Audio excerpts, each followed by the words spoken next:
My name is Sophia, and I am a 29-year-old pediatric nurse living in the picturesque small town of Pinecrest, Vermont. For my entire life, I had spent every single waking moment carefully navigating the extreme emotional fragility of my widowed mother, Eleanor. The true nightmare officially began on a quiet Tuesday evening when my longtime boyfriend, Julian, finally proposed to me. Julian was a kind, local, independent bookstore owner, and he asked me to marry him right in the middle of our modest kitchen. It was the most beautiful and intimate moment of my entire life, but that pure joy was instantly hijacked. Literally within minutes of the beautiful engagement, my mother called my cell phone. Instead of offering any basic congratulations or sharing my happiness, Eleanor aggressively demanded absolute control over the entire wedding planning process. She completely skipped asking to see the ring and immediately asked where the venue was going to be. Whenever I tried to gently tell her that Julian and I wanted to plan things ourselves, she would constantly use her status as a lonely widow to deeply manipulate my emotions. She would cry and tell me that I was all she had left in this world, making me feel that setting any personal boundaries was a cruel act of ultimate abandonment. Slowly but surely, Eleanor took over every single aspect of our celebration. It happened so gradually that I barely even noticed until I was completely trapped. I had always dreamed of having a highly relaxed vineyard ceremony adorned with vibrant yellow sunflowers, but my mother intentionally ignored my beautiful dream and aggressively replaced my flowers with highly formal white lilies. She explicitly told me that my ideas were wrong and completely altered our entire reception menu without even asking me first. I was completely paralyzed by decades of deeply installed childhood guilt, so I continuously folded to every single one of her selfish demands. Every time Julian gently encouraged me to push back, my mother would simply cry and say she was only trying to honor my late father. By doing this, she deeply established an incredibly toxic dynamic where my own wedding was absolutely no longer mine to celebrate. I was officially a hostage in my own life, and I had absolutely no idea how terrifying her control was about to become. As the weeks dragged on, Julian could clearly see the massive toll this was taking on my mental health. He would quietly sit with me in the evenings and gently encourage me to start standing up for my own wedding vision. But my mother, Eleanor, possessed a deeply terrifying intuition. She quickly identified my incredibly supportive fiancé not as a loving partner, but as a massive threat to her absolute authority over my life. In response to this perceived threat, she ruthlessly initiated a highly calculated smear campaign entirely designed to destroy our relationship from the inside out. Without telling me, she secretly invited Julian to a private lunch in town. During this lunch, she completely crossed every single line of basic human decency by looking him dead in the eye and calling me damaged goods. She maliciously brought up a very brief period of grief counseling I had attended back in college, right after my father passed away. Instead of viewing that counseling as a healthy step for a grieving daughter, she twisted it into weaponized ammunition, using it as definitive proof of my severe mental instability. When Julian firmly defended me and immediately came home to tell me exactly what she had done, my mother became absolutely furious. Because her direct manipulation of Julian completely failed, she aggressively escalated her toxic tactics to a much wider audience. Our picturesque town of Pinecrest only had a few thousand residents, and in a community that small, a vicious rumor does not just travel, it completely teleports. Eleanor began strategically planting terrible lies at the local coffee shops and hair salons. Every time I walked down the street, I started noticing people giving me looks of pure pity and treating me like I was completely fragile. But her ultimate betrayal happened when she actually found the phone number of the mother of Julian. Eleanor coldly called my future mother-in-law late at night to falsely claim that I was emotionally volatile and deeply unstable. She explicitly warned his family that the impending marriage was a tragic and dangerous mistake that would ruin the life of their son. Lying awake in bed that night, a horrifying realization completely washed over me. Her ultimate goal was absolutely not just about picking the wedding flowers. She was systematically trying to entirely isolate me by dismantling every single supportive relationship I had, so I would never have the strength to leave her. The emotional abuse violently escalated into absolute nightmare territory exactly 7 days before our beautiful wedding ceremony. I was sitting alone in the break room of my pediatric clinic during my lunch break, simply making a few routine confirmation calls to our vendors. I picked up my phone and called our florist first just to finalize the delivery time for the flowers my mother had forced upon me. The woman on the phone paused for a terrifying moment and told me that my entire floral order had been completely canceled 3 days ago. My heart completely stopped beating in my chest. My shaking fingers immediately dialed our caterer, and then the expensive luxury hotel venue we had booked for the reception. Every single person gave me the exact same horrifying answer. My own mother had maliciously impersonated me and systematically canceled every single vendor for our entire wedding. Her incredibly cruel objective was not just about stopping a wedding. Eleanor intentionally wanted to force Julian and me to lose our entire life savings. We had meticulously saved thousands of dollars for several years, pulling every spare penny from our modest paychecks just to afford this special day. Because we were inside the final cancellation window of the contracts, losing the wedding meant losing almost every single dollar we had. Eleanor deeply wanted to completely bankrupt us and publicly humiliate me in front of our entire town. She wanted to force my spirit to completely shatter so I would have no choice but to crawl right back to her crying for her help. I was utterly paralyzed, but I managed to desperately dial her phone number to confront her. She picked up on the very first ring, sounding absolutely victorious.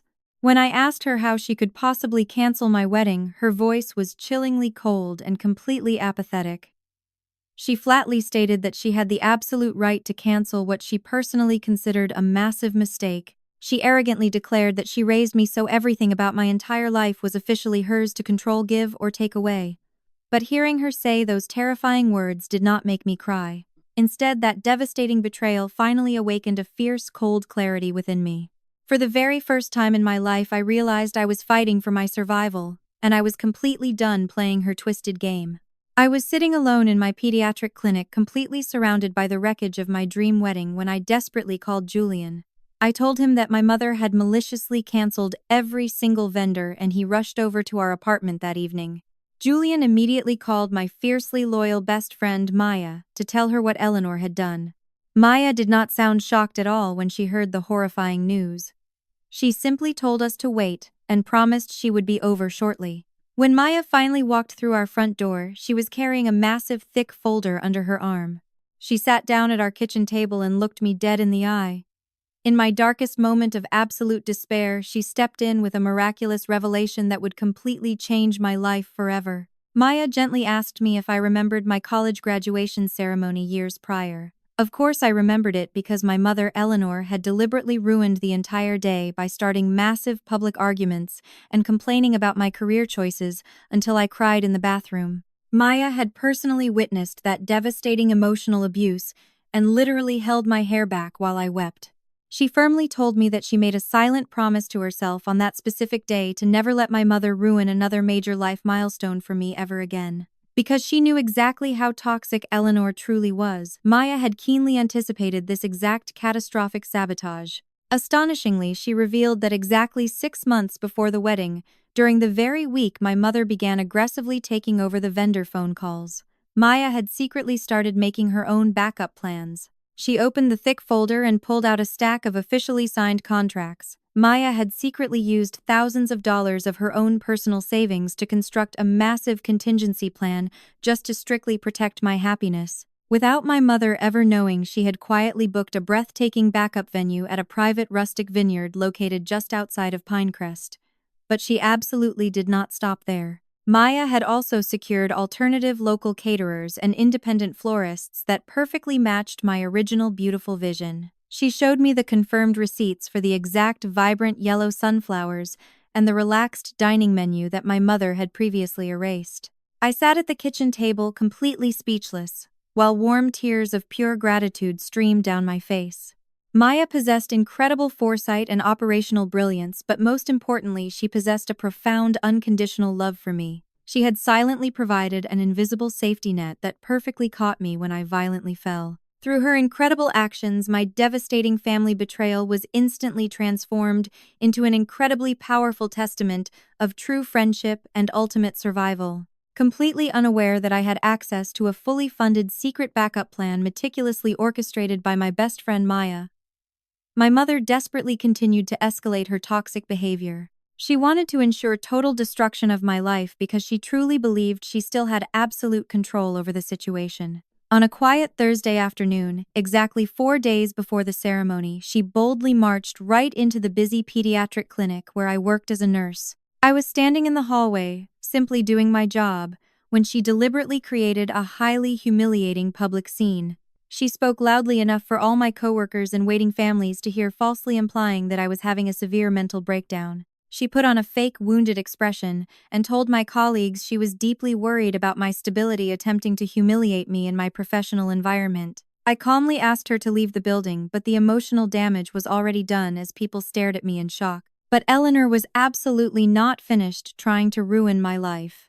Exactly 2 days before the wedding, we were having a beautiful, intimate rehearsal dinner hosted by the family of Julian. We were sitting in their cozy home, feeling genuinely hopeful when the front door suddenly opened. Eleanor audaciously crashed the private dinner entirely uninvited, carrying a bottle of wine and a fake smile.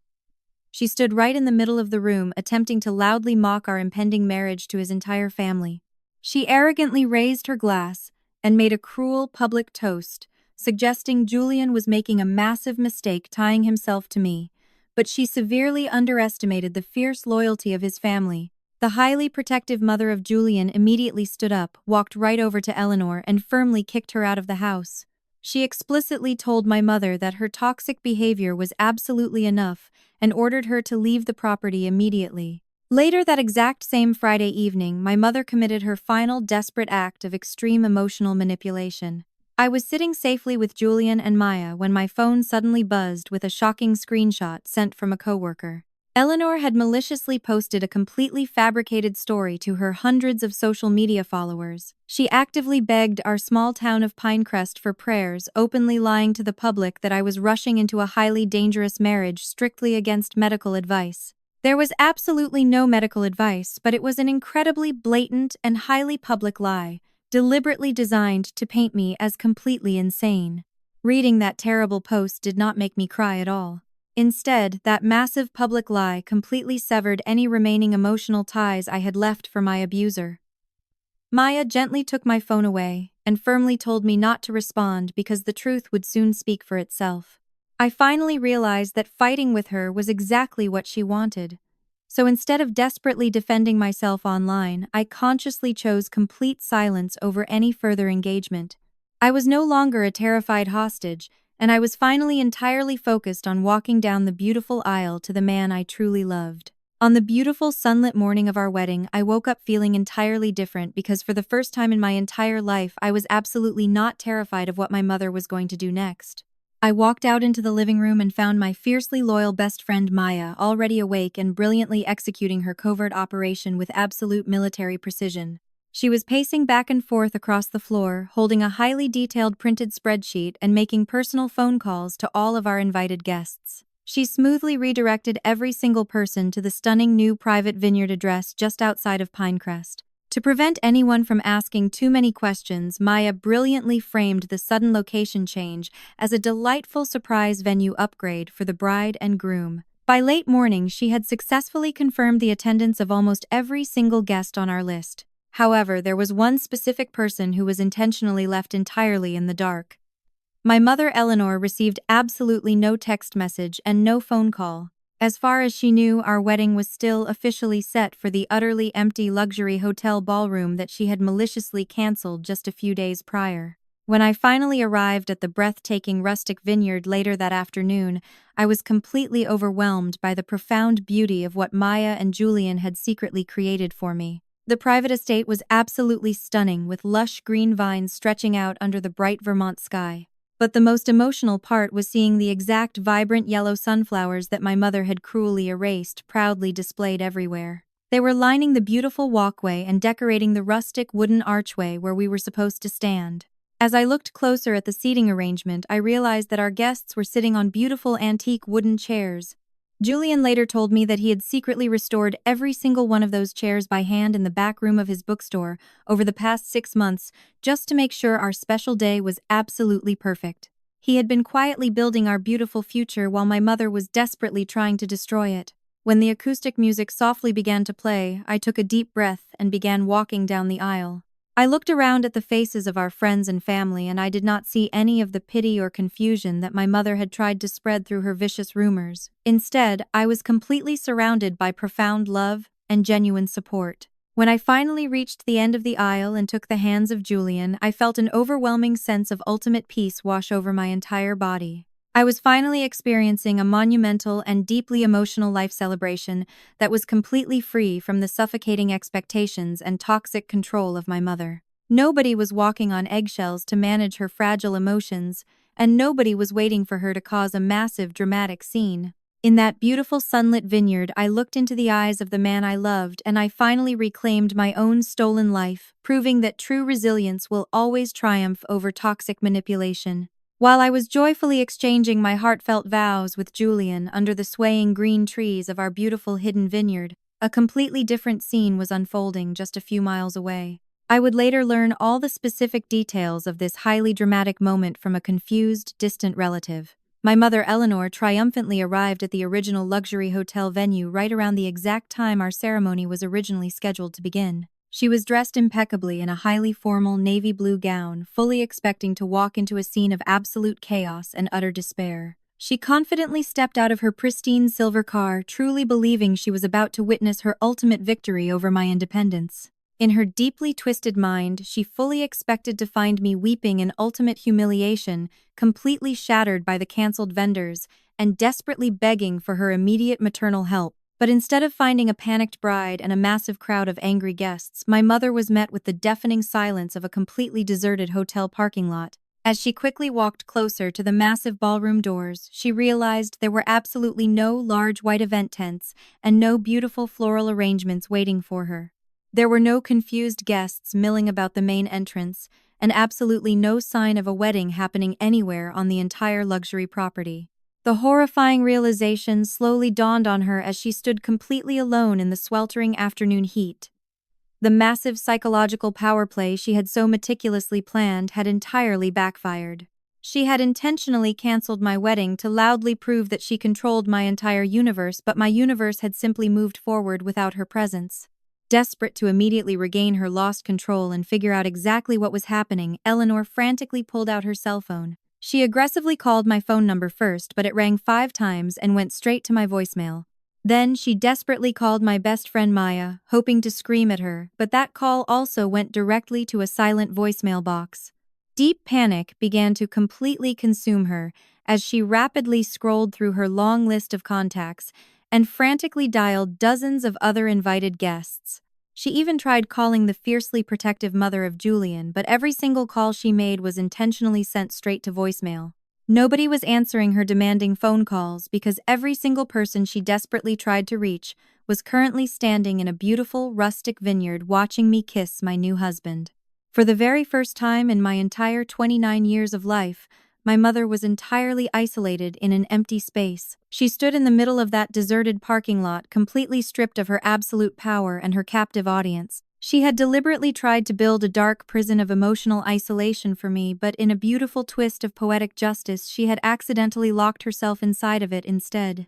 After standing in that sweltering and completely deserted hotel parking lot for what felt like an eternity, my mother finally managed to get someone on the phone. She had aggressively called dozens of numbers until a highly confused elderly distant relative of Julian finally picked up the line. This elderly aunt was completely hard of hearing and had unfortunately missed the strict warning memo about keeping the new location a secret. She casually mentioned to my mother that the wedding was happily moved to a beautiful private vineyard on the other side of town. Armed with this new information, Eleanor furiously sped across Pinecrest, breaking every single local speed limit. She was completely determined to crash our beautiful ceremony and forcefully drag me back under her toxic emotional control. When her pristine silver car finally crunched up the long gravel driveway of the rustic vineyard, she could immediately hear the soft acoustic music and the joyful laughter of our guests drifting through the warm afternoon air.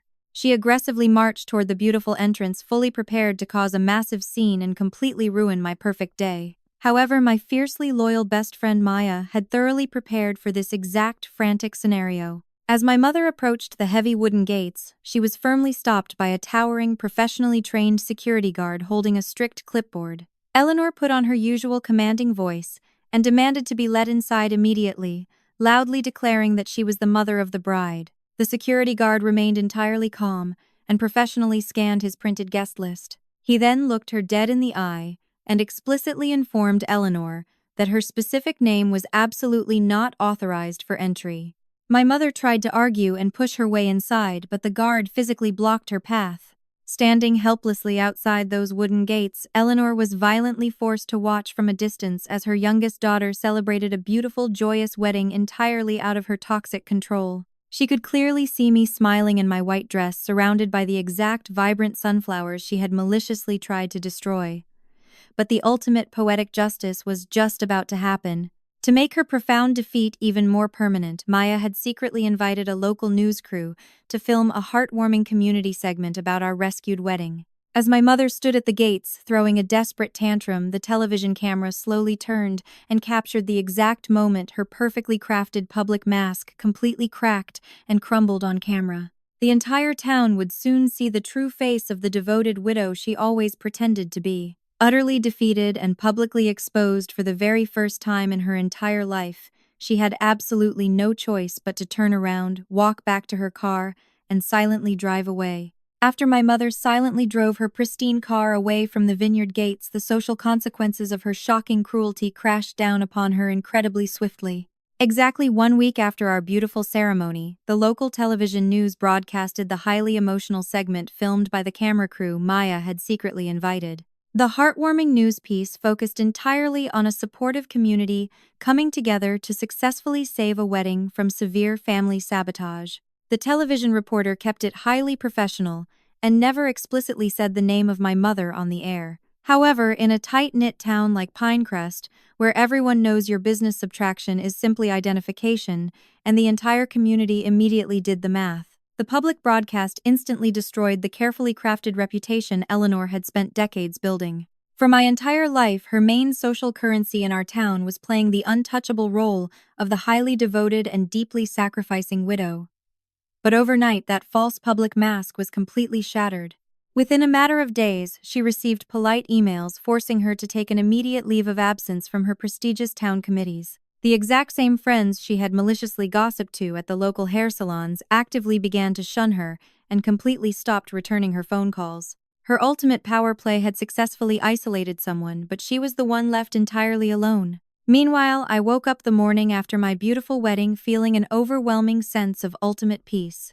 Instead of calling my mother to angrily scream or violently fight about what she had done, I sat quietly at my new kitchen table with a blank sheet of paper. I consciously chose to write her a deeply honest handwritten letter because a message this important needed to cost genuine personal effort. I wrote down exactly what she had done, directly acknowledging the maliciously canceled vendors and the vicious public lies she had spread regarding my mental health. I established unbreakable, ironclad boundaries to permanently protect my new marriage.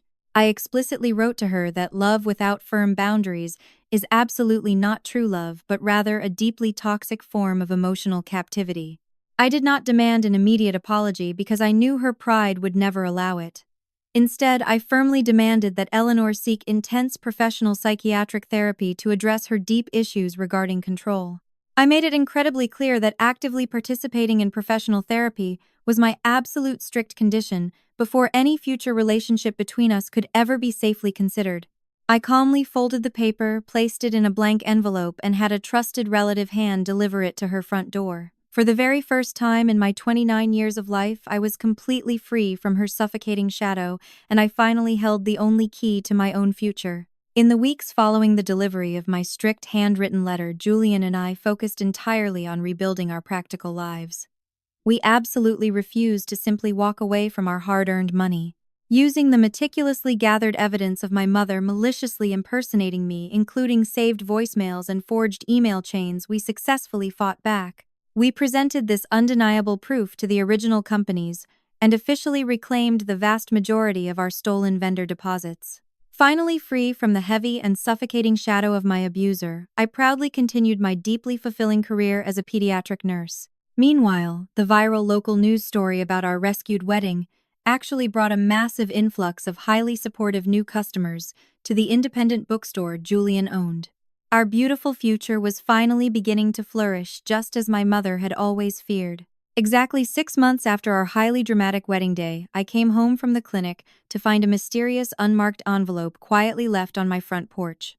I stood in the doorway and carefully opened it. Inside there were absolutely no demanding words and no manipulative letters. There was only a single beautifully pressed yellow sunflower flattened carefully between two thin pieces of paper. It was the exact type of vibrant flower that Eleanor had previously vetoed and desperately tried to destroy. Although it was absolutely not a formal verbal apology, I immediately recognized the silent gesture for what it truly was. It was the very first genuine act of complete surrender from my mother.